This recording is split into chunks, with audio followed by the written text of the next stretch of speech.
안녕하세요. 샬롯입니다. 오늘 준비한 책은 죽음의 법칙 2편입니다. 이 책 속에 등장하는 인물, 철학자인 미코델라 미란델라를 비롯하여 르네상스 최고 미인으로 꼽혔던 시모네타 베스푸치, 이탈리아 피렌체를 다스렸던 메디치 가문의 로렌츠, 스페인 출신으로 교황의 자리를 노리는 로드리고 부르자 추기경, 그리고 화가 산드로 보티첼리 등 수많은 실존 인물이 등장합니다. 그럼 죽음의 법칙 2편 지금부터 시작합니다. 피코는 저녁 어스름이 도시의 웅장한 성벽에 내려앉기 시작할 때 플라미니아 성문에 도착했다. 그는 통행료를 받는 수비대에 검사를 받으려고 돌 아치를 등지고 모여 있다가 바구니와 나귀에 실은 짐을 수비대에게 보이고 있는 시골 사람들을 거슬러 올라갔다. 그는 성문 앞에서 말을 세웠다. 말에서 내리지 않은 채 방금 한 상인에게서 통행료를 받은 병사 쪽으로 고개를 숙였다. 나는 미란돌라의 영주이며 콩코르디아의 백작인 조반니 피코요. 내가 여기 온 것은 장사를 하거나 이익을 취하기 위해서가 아니라 대성당들을 방문하고 회개를 하기 위해서요. 통과하게 해주시오. 병사가 피코를 머리에서 발끝까지 훑어보았다. 백작이라고요? 그런데 왜 이런 촌사람들과 같이 온 거요? 그가 날카로운 눈으로 진흙이 여기저기 묻은 피코의 옷을 찬찬히 살펴보며 물었다. 그러더니 피코의 말을 검사했다. 안장에 매달린 가방들을 손으로 만져보더니 끈을 풀어 그 안에 들어있는 몇 개의 옷가지 속으로 아무렇게나 손을 집어넣어 뒤지기 시작했다. 그러더니 불만스러운 표정으로 다시 피코를 보았다. 원하는 게 뭐요?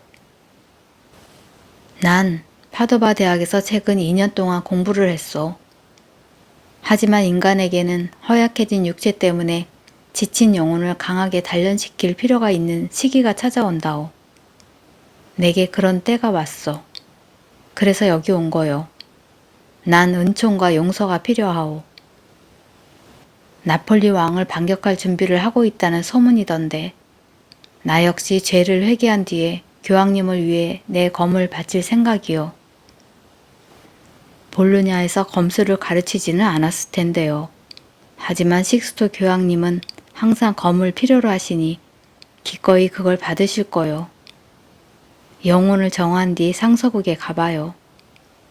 거기서 우리 군에 지원할 수 있어.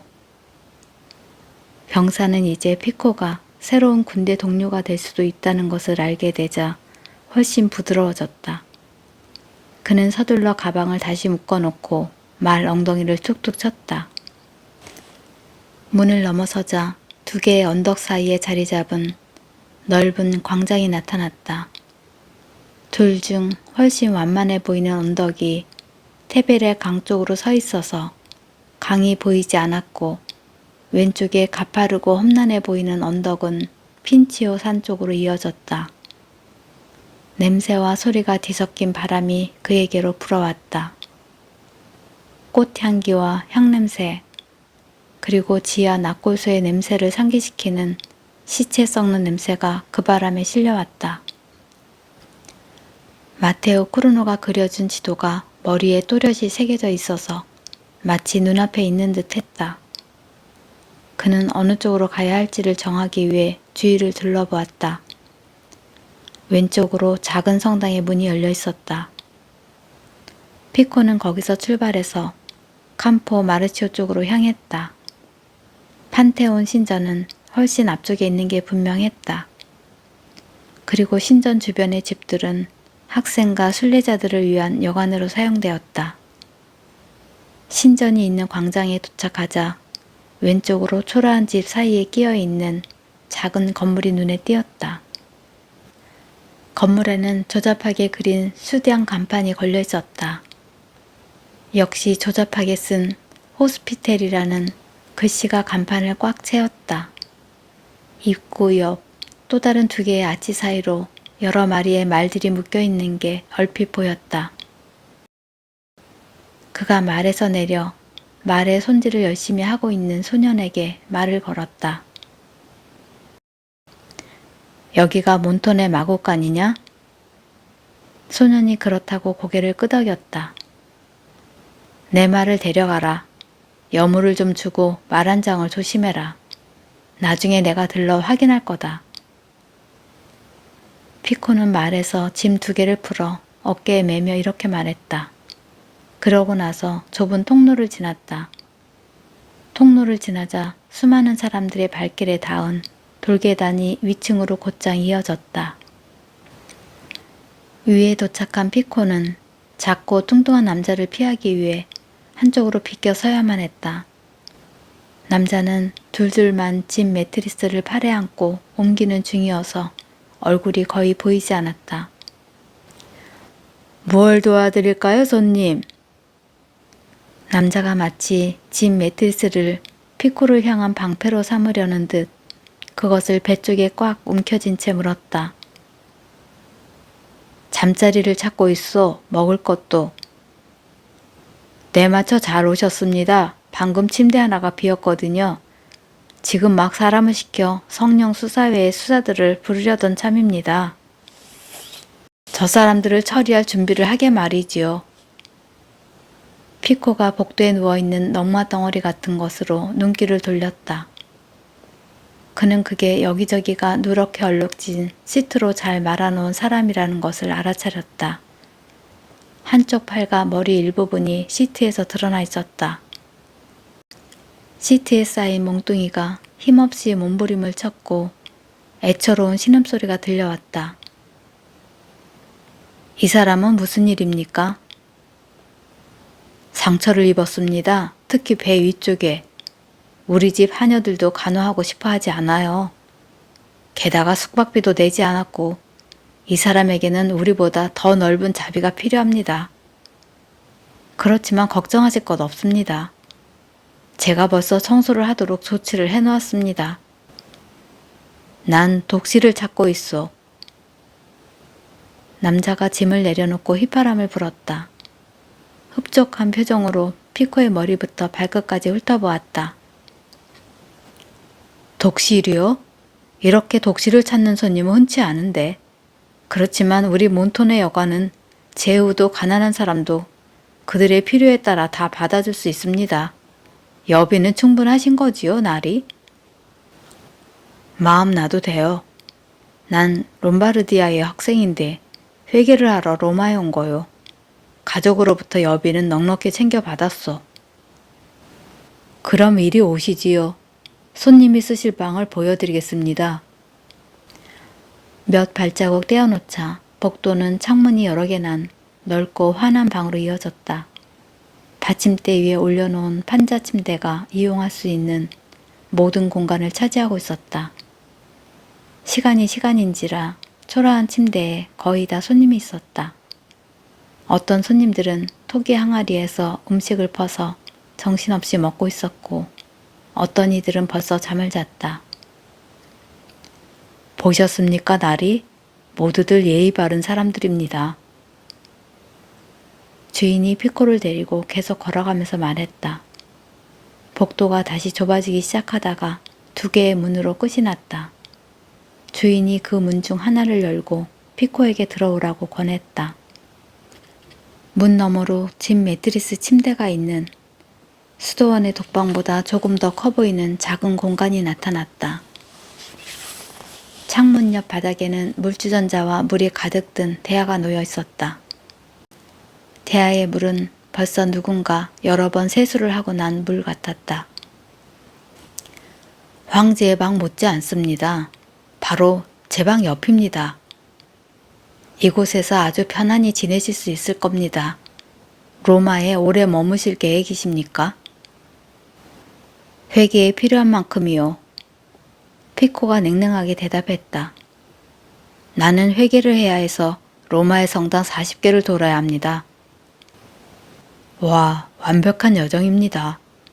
나리께서는 정말 하느님께 완벽하게 회개하고 싶은 거군요. 맛있는 음식과 포도주 한 병을 가져올까요? 그제야 피코는 자신이 하루가 넘게 아무것도 입에 대지 않았다는 걸 깨달았다.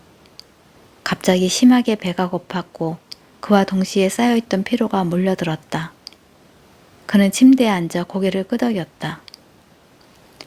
곧 가져오겠습니다. 여관 주인이 대답했다. 입에 맞으시게 준비를 하겠습니다. 주인이 문 쪽으로 갔다.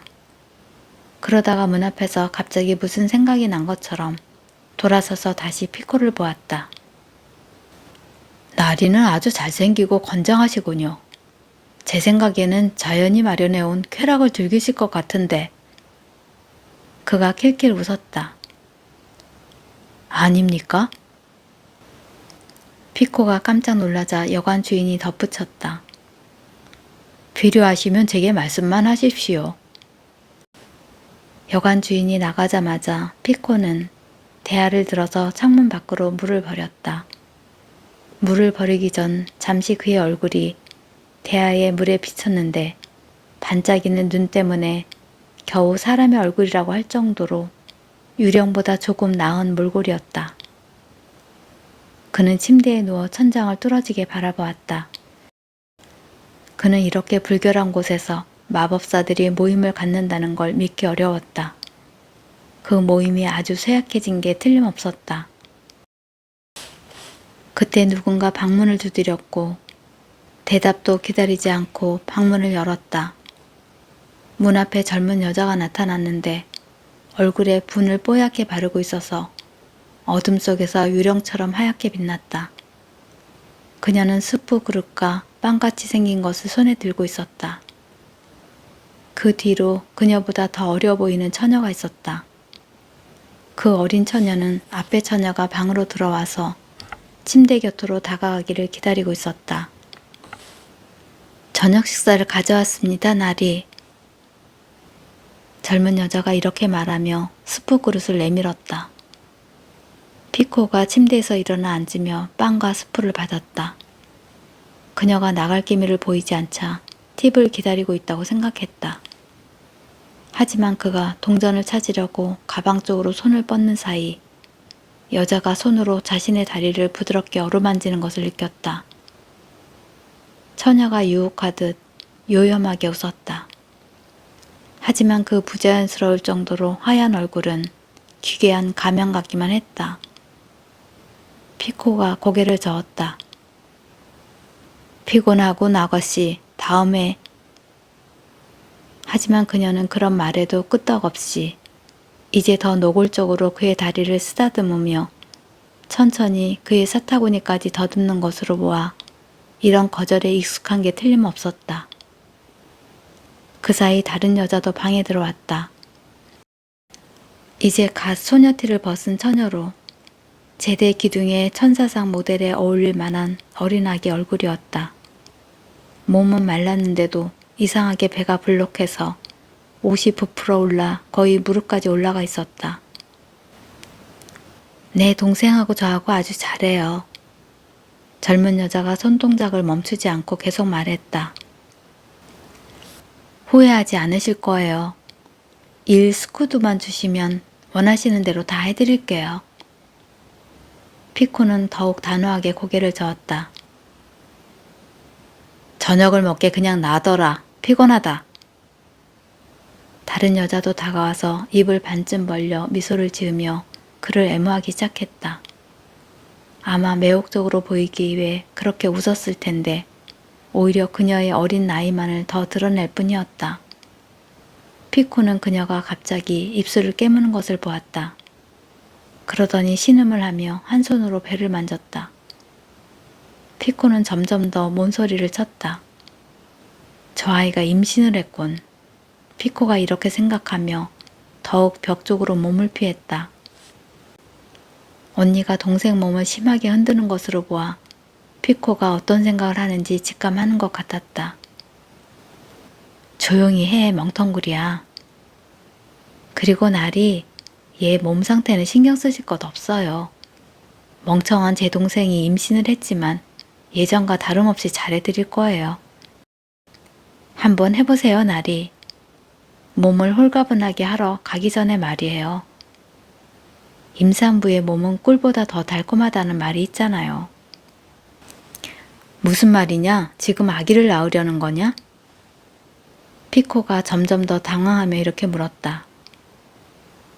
오, 아니에요, 나리. 걱정하지 마세요. 아기를 낳으려면 아직 많이 남았어요. 그는 이 가엾은 두 여자로부터 해방되고 싶어서 여관 주인을 부르려고 했다. 그런데 두 여자를 이 방에 보낸 게 혹시 그 남자가 아닐지 의심이 들었다. 어쩌면 그가 이들의 아버지일지도 몰랐다. 그러다가 방금 언니가 했던 말을 다시 생각해 보았다. 몸을 홀가분하게 하다. 군대를 따라다니던 여자들 중 어떤 여자가 임신했을 때 그의 성에 있던 병사들이 그 말을 수군거리는 것을 들었기 때문에 이게 무슨 뜻인지 잘 알았다. 그것은 임신한 여자가 외과 수술에 몸을 맡긴다는 뜻이었다. 아니면 스스로에게 자해를 해서 자신의 뱃속에 들어있는 원치 않는 생명에게 충격을 주는 것일 수도 있었다. 그러면 거의 모든 여자들이 사람들의 무관심 속에서 극심한 고통을 겪으며 죽었다. 반면 갑자기 사라지는 여자도 있었다. 그러다가 며칠 뒤 얼이 빠진 채 기운 없는 모습으로 돌아왔다. 하지만 살아있기는 했다. 마녀의 의식에 몸을 맡겼다고들 했다. 그 마녀는 신체와 약초의 비밀을 알고 있어서 죽음의 문턱에 이를 정도로 격렬한 반응을 장기에 가져오는 동시에 그녀들의 뱃속에 있는 태아를 없애주는 신비의 물약을 여자들에게 주었다. 아무도 그 물약의 정체를 알지 못했다. 그것은 마을의 노파들이 조심스럽게 숨겨오는 비밀이었다. 숲속의 마법사들을 통해 알게 되었다고도 하기도 하고 아주 먼 옛날에 사라진 오래된 지식에서 전해진 것이라고도 하는 비법이었다. 피코는 다시 가엾은 젊은 처녀를 보았다. 어쩌면 그녀가 어둠의 세계로 갈 수 있는 방법이 될 수 있었다. 네 동생을 어디로 데려갈 생각이지? 누가 몸을 홀가분하게 해준다는 거냐? 알고 싶은데. 그가 단호하게 말했다. 애무를 하던 언니가 순식간에 동작을 멈췄다. 그리고 겁에 질린 얼굴로 뒤로 물러섰다. 재빨리 동생과 눈길을 주고받았는데 동생에게 입을 다물라고 눈짓을 한 게 분명했다. 잠시 후 그에게 다시 말했다.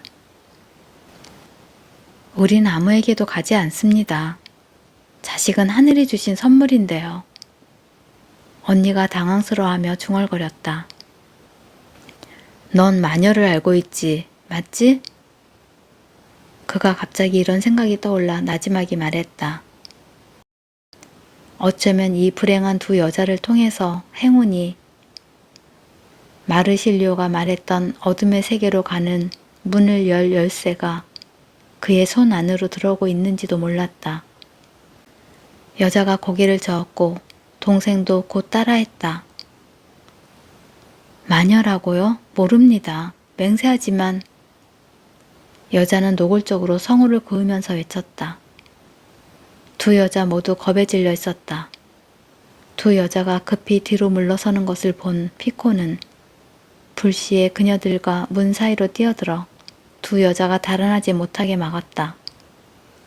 구석에 딱 달라붙어 있는 두 여자는 쫓기는 여우 같았고 몸을 덜덜 떨었다. 동생이 다시 통증을 느끼는지 신음을 했다. 그러자 둘 다 피코의 발밑에 몸을 던지고 자비를 베풀어 달라고 애원했다. 우리는 마녀를 모릅니다. 마녀를 몰라요. 두 여자는 자기들의 머리를 쥐어뜯다가 그의 다리를 감싸 안으면서 계속 같은 말을 반복했다.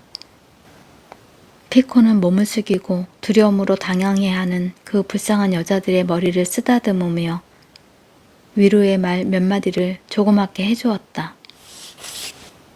서서히 그녀들이 진정되어 가고 울음을 그치는 게 보였다. 눈물 때문에 분을 바른 언니의 얼굴은 가면처럼 변해버렸다. 피코는 계속 위로의 말을 해주며 가방에서 은하를 찾아 언니에게 내밀었다. 그녀는 갑작스레 눈을 탐욕스럽게 번득이며 그의 손에서 은하를 빼앗아 재빨리 옷 속에 숨겼다. 종교 재판관을 부르지는 않을 거다. 난 마녀를 만나고 싶다. 나리도요? 언니가 물었다. 그녀의 얼굴에 공범자 같은 미소가 떠올랐다. 나리도 필요하시면 아니다. 이쪽 지역 어디엔가 어둠의 신들을 모시는 사람들이 만나는 곳이 있다고 알고 있다. 혹시 너희들이 아는 그 마녀가 장소를 알고 있을지도 모르겠다. 나리도 그들 중 하나인가요? 언니가 이렇게 물었고 그 사이 동생은 몸을 떨었다. 사바토 집회에 가실 건가요? 겁에 질려서 물었다. 마녀를 만나고 싶다. 피코가 태연하게 다시 말했다. 내가 원하는 건 그거야. 여자가 다시 약하게 부정을 해보려고 하다가 피코의 단호한 태도 앞에 마침내 포기했다. 좋습니다. 원하는 대로 하세요. 노파는 숨어서 살아요. 노파를 찾는 건 쉬운 일이 아니에요. 낮에는 약초를 찾아 성 주위의 들판으로 돌아다니거든요. 그래도 나리께서 원하시면 오늘 밤 만나실 수 있을 거예요. 기다리겠다. 피코가 가방에서 두 번째 동전을 꺼내 그녀에게 보여주면서 대답을 했다. 여자가 탐욕스럽게 손을 뻗었지만 피코는 재빨리 주먹을 쥐었다. 다음에 내가 원하는 일을 하고 나서. 밤이 되자 처녀가 피코에게 돌아왔다. 얼굴을 깨끗이 씻고 수수한 옷을 입고 있었다. 여자와 피코는 함께 거리로 나갔다. 처녀는 피코가 일정 거리를 두고 자신을 따라오고 있는 것을 확인한 뒤 더럽고 악취가 풍기는 미로 같은 골목길로 그를 안내했다. 드디어 어느 오두막집 문 앞에 도착했다. 처녀가 문을 두드렸다. 잠시 후 문이 한 뼘 정도 열리더니 온화해 보이는 노파가 나타났다. 노파가 의심스러운 눈으로 주위를 둘러보았다. 무슨 일이지?